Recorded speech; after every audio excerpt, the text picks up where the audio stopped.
This project was made possible by a grant from the Catholic Communication Campaign of the United States Conference of Catholic Bishops.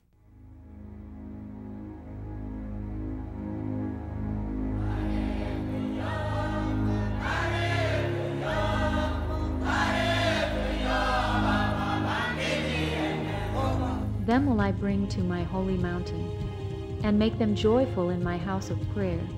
Their holocausts and sacrifices will be acceptable on my altar.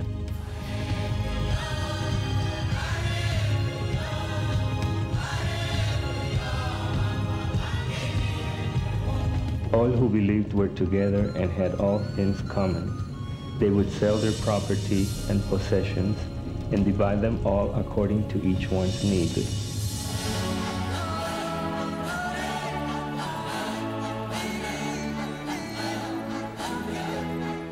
After this, I had a vision of a great multitude, which no one could count, from every nation, race, people, and tongue.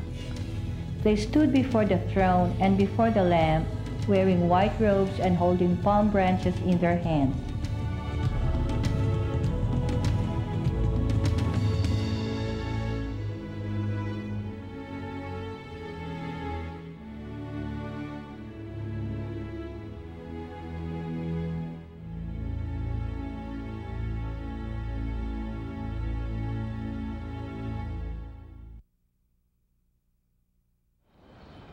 Throughout the United States, in virtually every community, the separation of ethnic and cultural communities is being overcome by a renewed sense of the human family.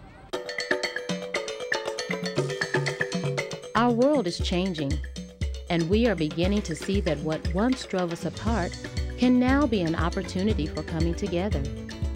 More and more, we consider activities that allow us to discover and enjoy the qualities and traditions of different cultures, an opportunity for developing new relationships, for sharing our stories, for enjoyment and enrichment.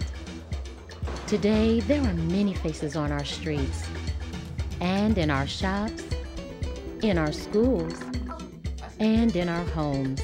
And there are many faces in God's house. The church is a microcosm of nations and cultures, and its mission of transforming society in the United States has many voices. One of the things that I love most about the Catholic Church is that it's always changing, and it's always in tension with itself, because when you have diverse peoples who've emerged from environments that have instilled in them diverse cultures, ways of perceiving life, perceiving themselves, then we go very back to the very beginnings of the early church, where we are challenged to understand what God is trying to tell us as a result of this change. The most important thing for a parish with multi-ethnic or multicultural experiences in their communities are to listen to each other's stories, to listen to each other's journeys of where they've come from, their faith expressions, why they are important to them, where did they come from, and how they can share those cultural expressions and faith expressions amongst each other. We all share the life of the risen Christ equally. That seems to be the good news, that we can do this. And we're called to do this. No doubt, transformation presents new challenges, and there are those who will resist change for whatever reason. Fear of the unknown, fear of loss, suspicion of change itself. The point is that fear cannot coexist with the love that God calls us to have for our neighbors. The opportunity is to discover the many riches that have always been present, but unknown to many of us.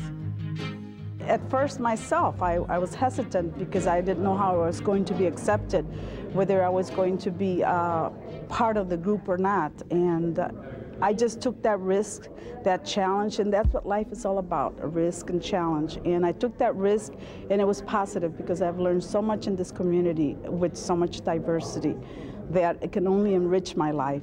When you get a group of people into one community and they are sort of challenged to be community in that, you're going to find within that construct tensions that are sometimes misunderstood and that are sometimes difficult to embrace. Why?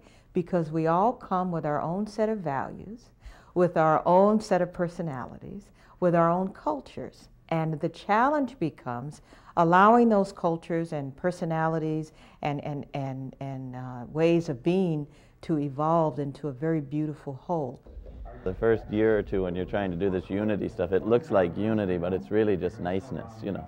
The sign that you're really making progress is when people start fighting with each other, because that means they're really willing to talk to each other and they don't like the way you do things and your culture does things, and they finally are comfortable enough that they're willing to tell you. Progress sometimes looks like it isn't progress. It's when people are really talking, and it's because you're trying to find out, well, what do you really like, you know, beneath the surface. This is so much harder, but when it works, it's so much richer. The tension, I think on many levels we stay away from. Why? Because it's uncomfortable.